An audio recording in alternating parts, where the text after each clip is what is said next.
I could see how directional instructions could have been translated by the headbands into some form of current flowing through the skins, and into the series of raised deck panels where there were indentations for the creature's hands.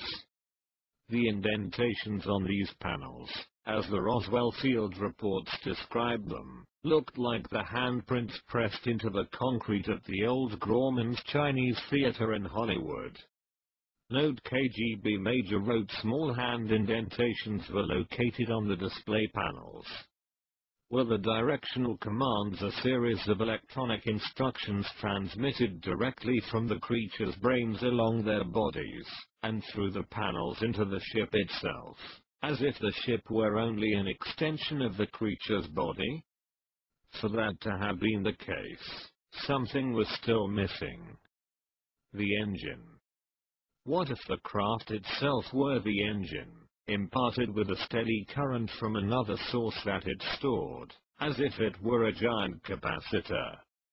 I suspected the Roswell craft was simply a capacitor that stored current, that was controlled or vectored by the pilot, and was able to be recharged in some way, or could recharge itself with some form of built-in generator.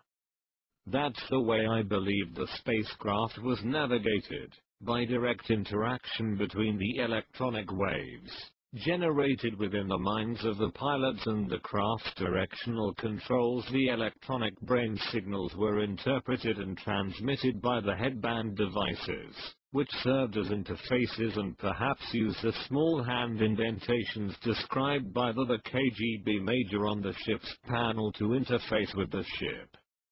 If the Soviets had gotten their hands on some of the apparatus from any one of the alien spacecraft that had gone down since 1947, and I didn't know how many there were, they'd have figured out by now that the aliens had used some form of brainwave control for navigation.